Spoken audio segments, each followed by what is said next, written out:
목사님이라고 하면 누구나 떠오르는 이미지가 있을 것입니다. 물론 사람마다 각각 그 생각하고 떠올리는 이미지는 다 다르겠죠.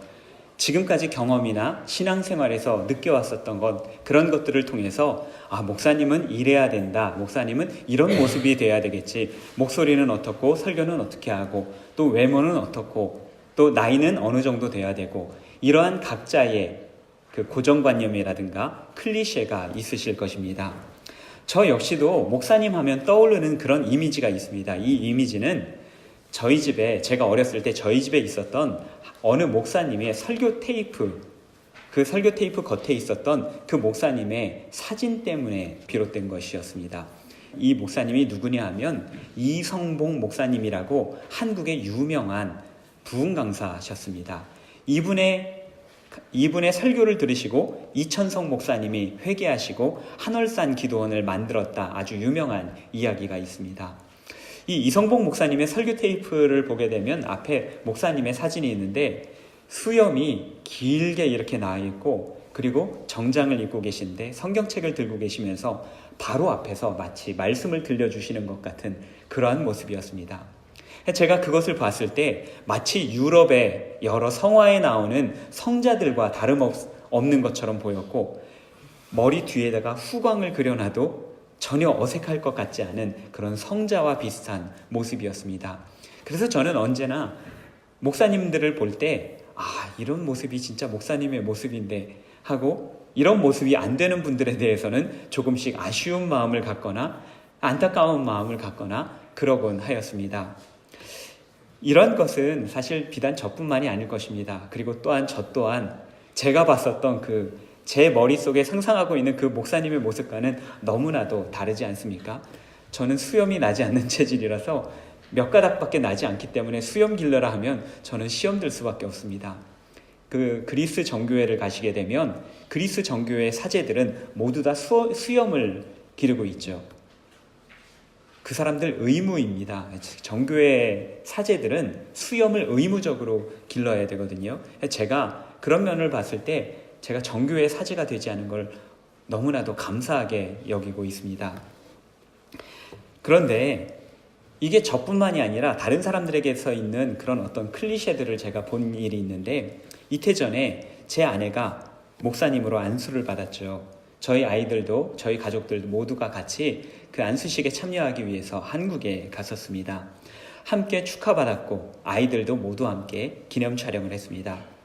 감사하게도 주일에는 연동교회에서 권선종 목사님으로서 설교를 했고 또 축도도 하였습니다.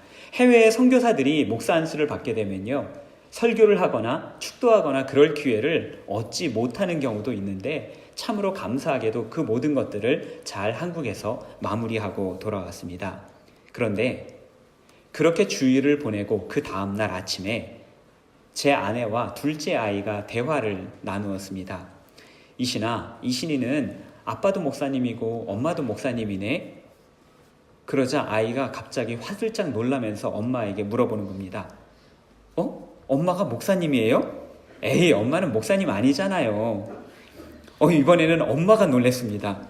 야, 엄마 목사님 됐잖아. 너도 봤잖아. 어제 설교도 했잖아, 엄마. 같이 사진도 찍었잖아. 아이가 또다시 의아해하던 듯이 진짜예요?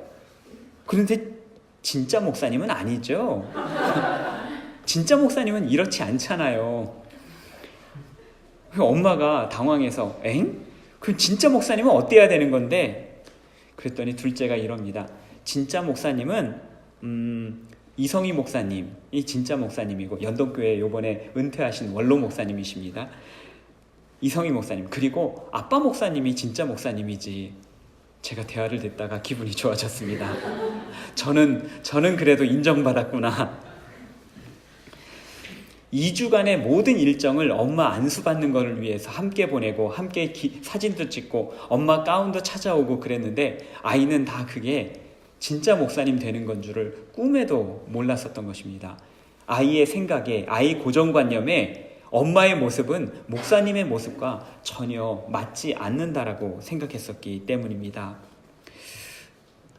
제가 저만의 목사님에 대한 이미지를 가지고 있듯이 또한 저희 아이가 목사님에 대한 자신의 이미지를 가지고 있듯이 여러분들도 모두가 각자 가지고 계신 이미지들이 있을 것입니다. 그리고 어떤 목사님에게서 더 많이 은혜를 받았던 경험도 있으셨을 것이고 어떤 목사님에게서는 따뜻한 경험을 하신 일들도 있으실 것입니다. 어디 그런데 그것이 목사뿐이겠습니까? 장로님 하면 떠오르는 헌신적으로 섬기는 그러한 이미지라든지 권사님 하면 떠오르는 푸근하고 안아주는 그러한 이미지라든지 여러분들 각자의 그동안 마음속에 품어왔던 그런 이미지들이 각자의 역할이나 각자의 사역이나 또한 기관이나 단체나 여러분들이 가지고 있는 그러한 고정관념들이 있을 것입니다. 이런 것들이 때로는 우리들의 신앙생활과 우리들의 일반 생활에 도움을 줄 때도 있지만 경우에 따라서는 이것이 올무가 되어서 다른 사람들에게 강요하는 도구가 되기도 합니다. 재직을 하면서 이것도 하나면 되겠나? 이거는 해야지, 이렇게 해야지, 이렇게 섬겨야지. 교회라면 이런 거는 해야 되지 않겠어? 교회는 이런 게 교회지, 이건 교회도 아니야. 우리들이 가지고 있는 그 고정관념에 따라서 다른 사람들을 판단하거나 다른 기관들을 판단하기 시작할 때 그때부터는 우리들 마음속에는 수많은 갈등이 자리 잡을 수밖에 없습니다. 오늘 말씀은 우리가 가지고 있는 그러한 고정관념들을 어떻게 다루어야 될지, 사람들에 대해서는 우리가 어떻게 대하고 하나님께 대해서는 우리가 어떻게 대해야 할지 한번 생각해보는 그러한 말씀입니다. 오늘 본문 말씀을 보게 되면 바울과 바나바가 루스드라 거리에서 복음을 전하다가 나면서부터 걷지 못하던 보행장애인을 일으킨 사건에서부터 시작이 됩니다. 이 놀라운 광경을 지켜보던 루스드라 사람들은 모두가 깜짝 놀랐습니다. 본문 11절 말씀입니다.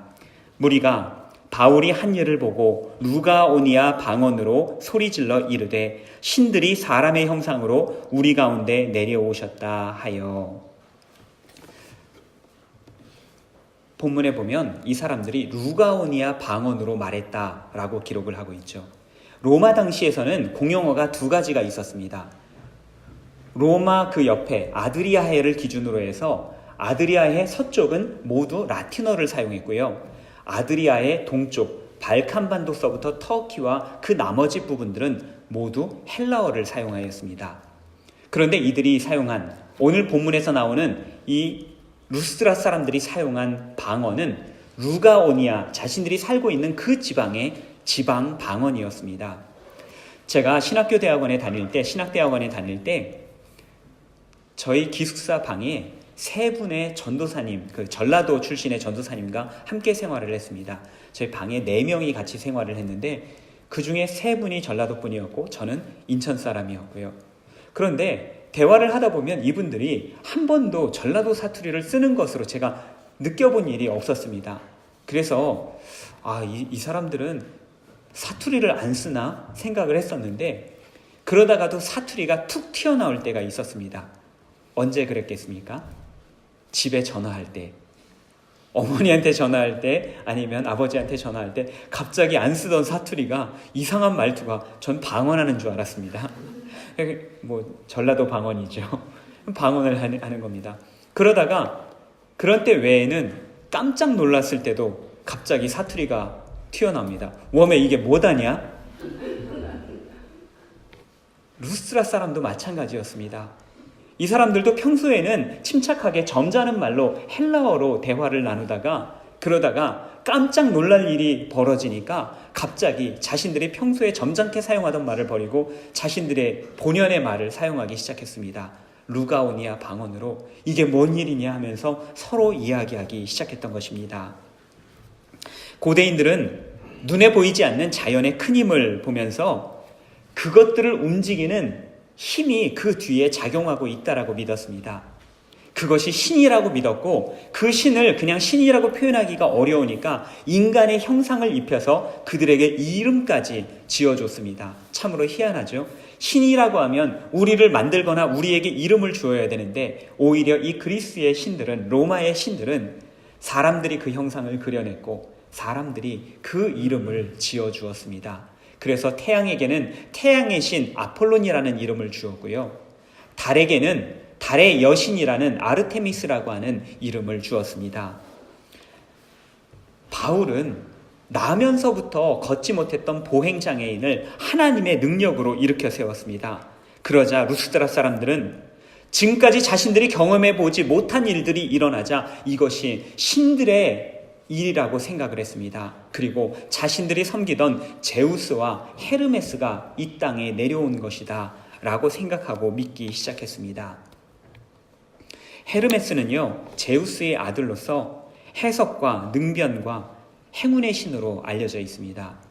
제우스의 말을 받아서 인간들에게 전해주는 역할을 하다 보니까 빨리 움직여야 했고, 그래서 발에 신는 신발에는 날개가 달려 있었습니다. 그래서 날개 달린 신발, 이 헤르메스의 대표적인 아이콘이었습니다. 또 그가 들고 있었던 지팡이가 있는데, 커다란 지팡이에는 뱀 2마리가 감아서 올라가고 있고요. 그 꼭대기에는 2개의 날개가 붙어 있습니다. 이런 모양을 아마도 많이 보셨을 것입니다. 한국 의사협회, 독일 의사협회, 혹은 의술을 상징하는 어느 기구나 대부분 이 헤르메스의 지팡이를 자신들의 심볼로 사용하는 것을 볼 수가 있습니다. 헤르메스가 의술과 평화의 상징이기 때문입니다. 아마도 저희가 그런 이야기하죠. 달변은 은이고 침묵은 금이다. 바나바는 뒤에서 그냥 무게만 잡고 있었고, 앞에서 병을 고치고 또 말을 하는 거는 다 바울의 역할이었는데, 바울이 그렇게 수고했는데 사람들이 보더니만 앞에서 말 잘하고 병을 고쳤던 바울은 제우스의 종인 헤르메스고, 뒤에서 무게만 잡고 아무것도 안 했던 죄송합니다. 바나바를 보더니만 저 사람이 진짜 위대한 신이구나, 저 사람이 아무것도 안 하니까 다 힘을 주는 존재로구나 생각하면서 바나바를 제우스로 섬기기 시작하였습니다. 더 나아가 이들은 살아있는 2신을 만났다라고 해서 갑자기 제사를 지내려고 준비를 하였습니다. 13절 말씀입니다. 시외 제우스 신당의 제사장이 소와 화환을 가지고 대문 앞에 와서 무리와 함께 제사하고자 하니, 이들이 그저 놀란 모습으로 그냥 신이 내렸나 보다 라고 깜짝 놀라고 만 것이 아니라, 신이 내렸으니까 내가 제사를 드리지 않으면 죽겠구나 생각을 해서 바로 시외로 뛰어나가서 그 제사장의 제단에 찾아가서 제사장들을 불러오고, 제사장들이 묶어놨던 언젠가 제물로 드리려고 했었던 소와 화환을 다 가지고 온 것입니다. 바울과 바나바를 살아있는 신이라고 생각했었기 때문입니다. 이들의 눈에 보인 바울과 바나바, 자신들이 생각했던 사람들의 모습과는 전혀 다른 모습이었기 때문에, 또한 자신들 마음속으로 언젠가 기대했었던 신들이 이 땅에 오면 이런 모습이 아닐까라고 기대했었던 그 기대에 부응했기 때문에 그들은 바울과 바나바를 신으로 추앙했었던 것이었습니다. 바울과 바나바는 루스드라 사람들이 뭘 하는지 처음에는 알지 못했습니다. 그들이 뭘 하는지 알았다면 그러지 말라고 처음부터 말렸을 텐데, 이들이 놀란 바람에 루가오니아 방언으로 이야기하기 시작했고, 바울과 바나바는 그 이야기가 무슨 내용인지 이해를 하지 못했었던 것입니다. 그러다가 마침내 시외로부터, 제우스 신당으로부터 소가 들어오고 제사장들이 들어오니까 이제야 상황 파악이 되는 것입니다. 이 사람들이 나를 신으로 알고 나한테 제사를 드리려고 하는구나. 바울과 바나바가 깜짝 놀라서 사람들 앞에 뛰어들었고 옷을 찢었습니다. 이래서는 절대로 안 되는 것이다 라고 하면서 자신의 분노와 그리고 자신의 슬픔과 비탄을 옷을 찢음으로써 보여주었던 것입니다. 15절 말씀입니다. 이르되 여러분이여 어찌하여 이러한 일들을 하느냐, 우리도 여러분과 같은 성정을 가진 사람이라. 바울은 자신이 헤르메스가 아니라, 바나바도 제우스가 아니라 루스드라 사람과 똑같은 동일한 성정을 가진 사람이다 라고 고백을 하였습니다. 동일한 성정을 갖다 라고 하는 이 말은 호모이오 파토스라고 합니다. 호모이오스라고 하는 것은 동일하다, 같다라고 하는 뜻이고요. 파토스는 정욕, 고난, 고통 이런 뜻이 있습니다. 호모이오 파테스라고 하는 것은 똑같이 정욕을 느끼고 똑같이 고통을 느낀다라고 하는 그러한 의미입니다. 바울과 바나바가 지난 1년에서 수년 동안 전도여행을 하면서 얼마나 힘든 일들이 많았습니까? 중간에 도망친 사람도 있었고요. 또 사람들에게 밀침당하고 쫓겨나가기도 하고요. 그러다가 돌에 맞고 쓰러져 죽었다라고 생각했던, 기절했었던 적도 있었습니다. 그런데 루스드라에 오니까 사람들이 처음으로 자신을 환대하고 자신들을 위해서 뭔가를 하려고 그렇게 노력하는 것을 발견했습니다. 만약에 여러분들이 바울과 바나바의 자리에 있었다면 어떻게 하셨겠습니까? 내가 신은 아니더라도 그냥 교주 역할만 하더라도 루스드라에서 정말로 평생 잘 먹고 잘 살 수 있지 않겠습니까? 그런데 바울과 바나바는 그동안의 모든 서름을 떨쳐버릴 그 놀라운, 그 융숭한 대접을 받음에도 불구하고 그들은 오히려 그것에 치를 떨고 반대하면서 스스로 연약한 사람이고 똑같은 사람이다라는 것을 사람들 앞에 고백하였습니다. 2000년 전에 루스드라 성에서 벌어졌었던 이 우스꽝스러운 소동이 사도행전에 기록이 되어서 오늘 저와 여러분들에게까지 이것이 들려주는 이유가 무엇이겠습니까? 모든 사람들이 그 어떤 대단해 보이는 사람이라 할지라도 모든 사람들은 하나님 앞에 평등하다라고 하는 것을 보여주기 위함입니다.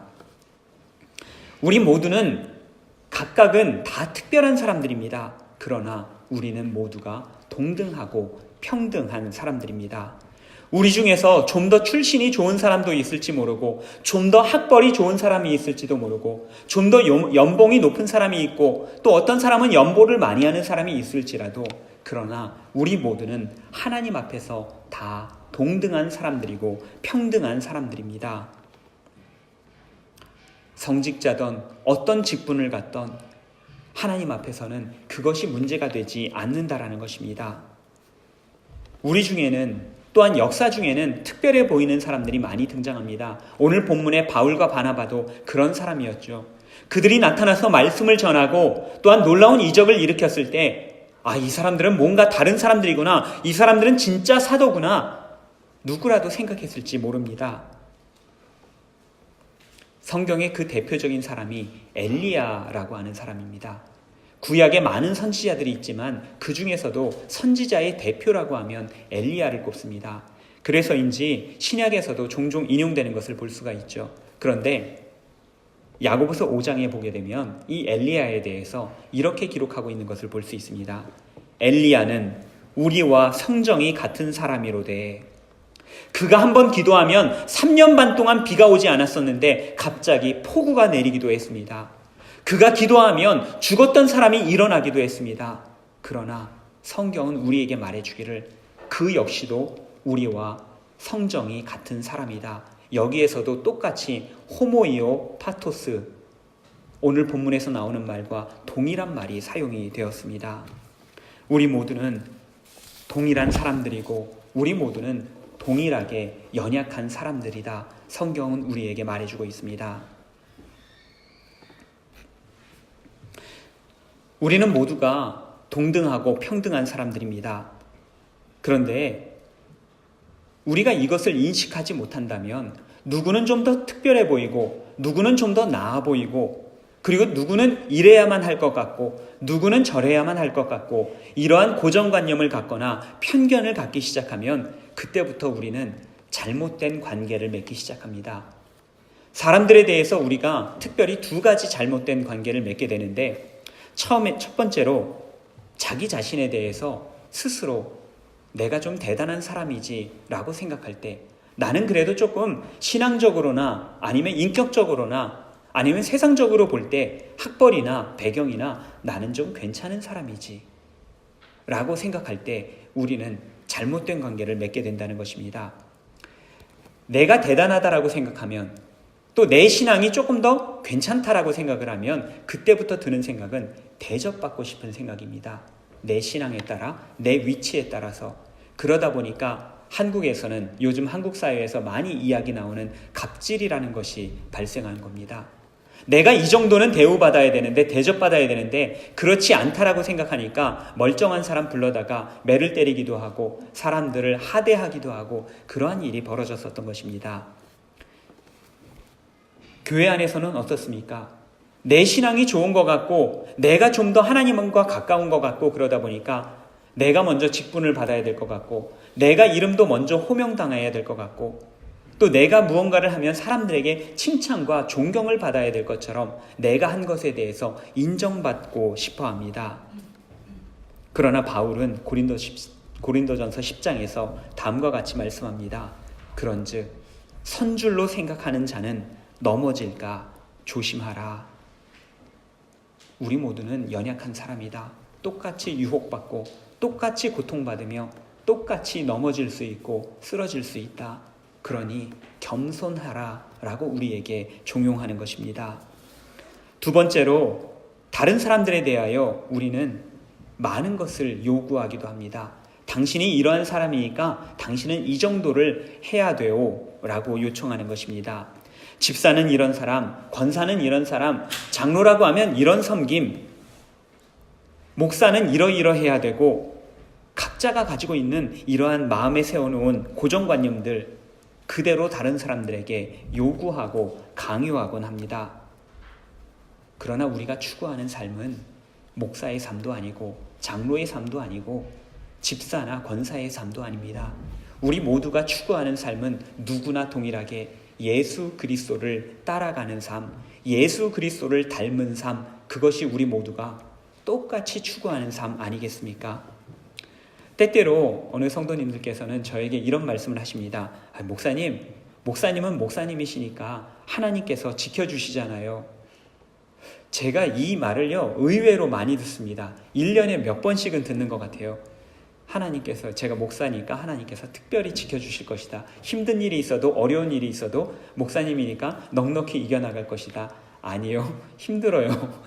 힘든 것도 똑같고 유혹도 똑같고 이겨내야 될 때 저도 열심히 기도하지 않으면 이겨내지 못할 때도 있고 같이 싸워야 되고요.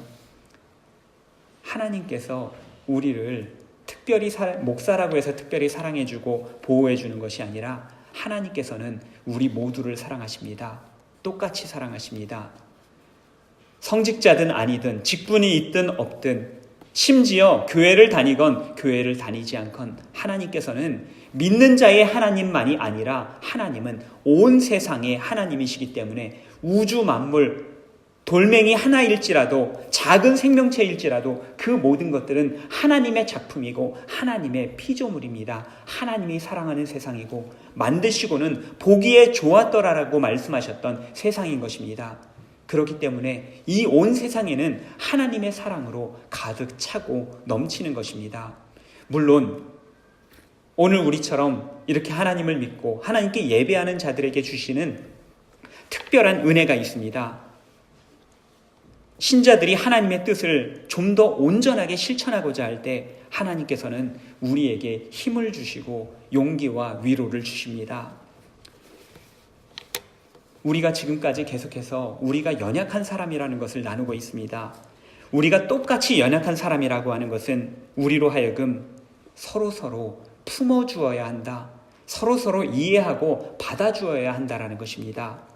그 사람의 직업에 상관이 없이 나이에 상관이 없이 교회의 직분에 상관없이 우리 모두는 연약하기 때문입니다. 하나님께서 이 땅에 교회를 허락하시고 하나의 공동체를 이루게 하신 이유가 바로 여기에 있습니다. 서로의 연약함을 보듬어주고 감싸주고 서로를 지탱해서 하나님께서 원하시는 공동체, 하나님 나라에 가까워지는 그런 공동체 함께 만들어가라고 우리를 한 공동체로 불러주신 것입니다. 넘어질 때 일으켜주고 붙들어주고 세워주라고 우리를 교회로 부르셨습니다. 우리는 스스로 위대한 존재가 되기를 꿈꾸기도 하고 또한 다른 사람들에게 위대한 모습을 요구하기도 합니다. 그러나 성경은 우리가 연약한 존재라는 것을 한시도 잊지 않습니다. 야고보서에 의하면 인생이란 잠깐 있다가 사라지는 안개다. 안개처럼 사라질 너희인데 뭘 그렇게 주장하려고 하고 뭘 그렇게 욕심을 내려고 하느냐? 성경에서는 말합니다. 베드로전서에 의하면 육체는 풀이고 그 영광은 꽃이지만 풀도 마르고 꽃도 떨어질 것이다 말씀하셨습니다. 우리가 이곳에서 누리고 있는 것, 그리고 우리가 자랑하는 것, 그것들도 결국에는 다 쓰러질 것이고 없어질 것이다. 그것 가지고 자랑하지 말고 그것에 기대지 말라 성경은 말씀하고 있습니다. 시편 103편 13절과 14절 말씀입니다. 아버지가 자식을 긍휼히 여김같이 여호와께서는 자기를 경외하는 자를 긍휼히 여기시나니 이는 그가 우리의 체질을 아시며 우리가 단지 먼지뿐임을 기억하심이로다. 하나님께서는 우리 모두가 먼지 같은 존재임을 알고 계시고 보고 계시면서 우리의 있는 그대로를 받아주신다. 성경은 기록하고 있습니다. 죄인 중에 괴수 같은 자라도 불쌍히 여기시며 인자와 사랑을 베풀어 주십니다.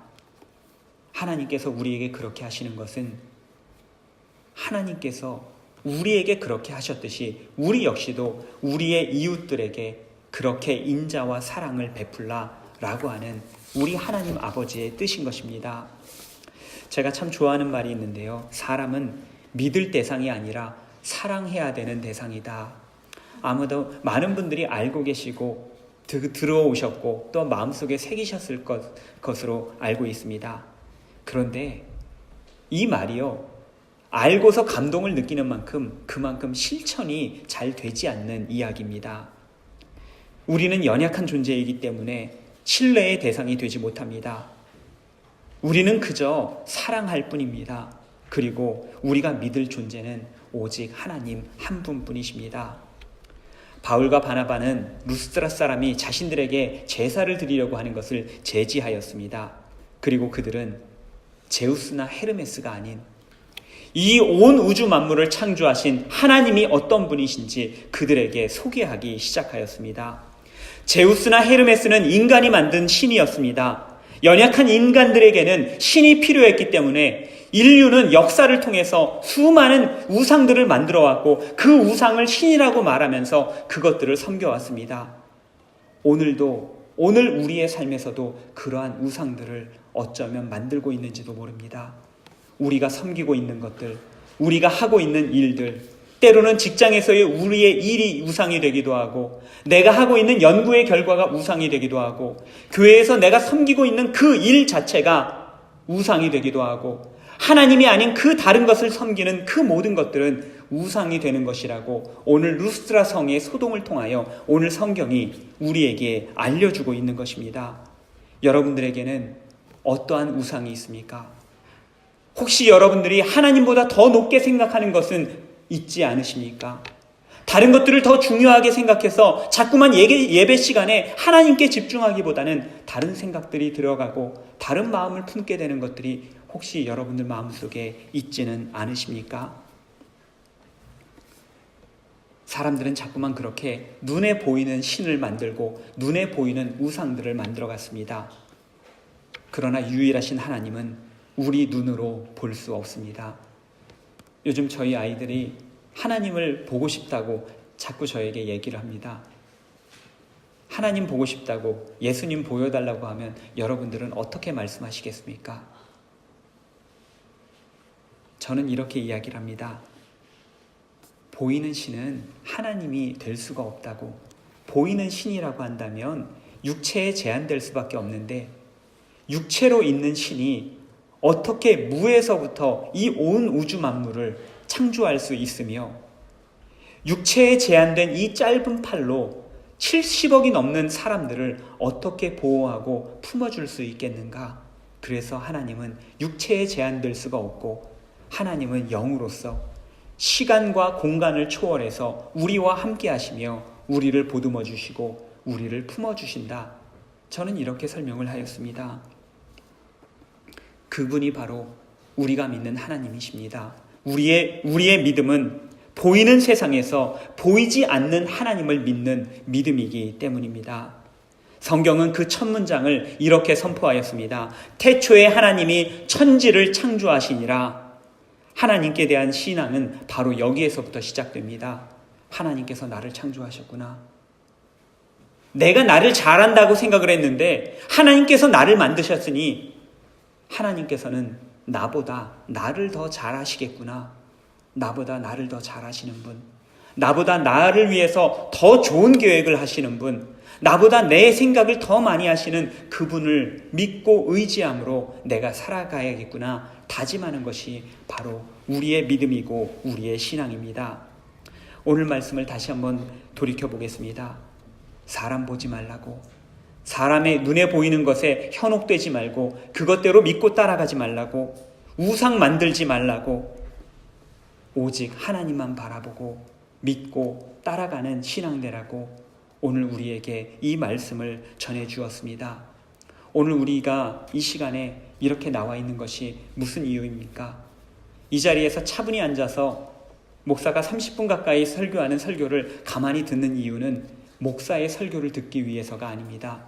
그랬더라면 여러분들이 이 자리에 나오시지도 않았을 것입니다. 우리가 이 자리에 있는 것은 찬양대의 찬양이 좋아서도 아니고, 목사의 설교가 좋아서도 아니고, 아니면 함께 모이는 것이 좋아서도 아니고, 우리가 이 자리에 모인 유일한 이유는 우리 하나님께 예배드리기 위함입니다.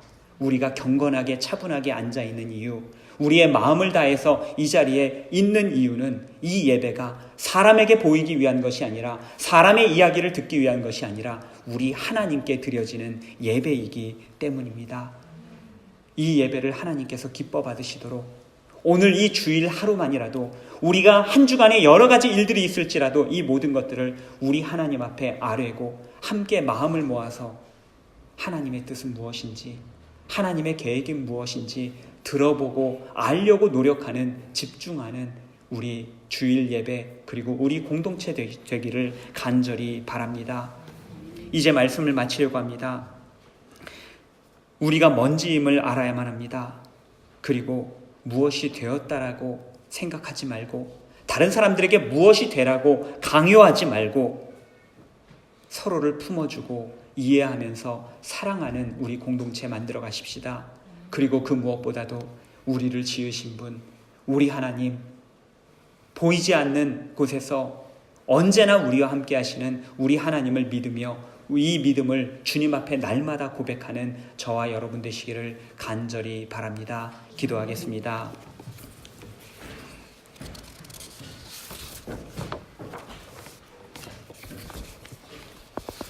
우리 모두는 똑같은 성정을 가진 연약한 사람들입니다.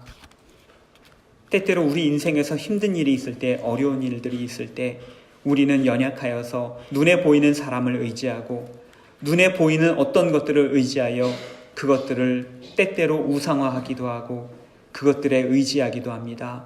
그러나 하나님, 오늘 이 시간 저희들 마음을 모아 살아계신 하나님만 의지하고 살아계신 하나님께만 예배하기를 다짐합니다. 저희의 모든 예배가 살아 숨쉬는 예배, 산제사로 드려지는 온전한 예배 되게 하여 주시옵소서. 온전한 예배자로 살아가는 저희들 되게 하여 주시옵소서. 우리 모두가 똑같이 정욕을 느끼고 똑같이 고통당하는 연약한 사람이라는 것을 저희들 알고 있습니다.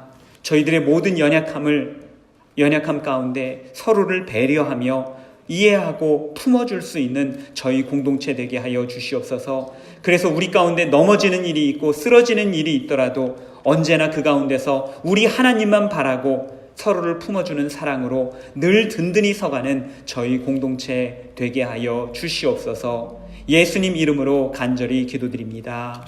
아멘.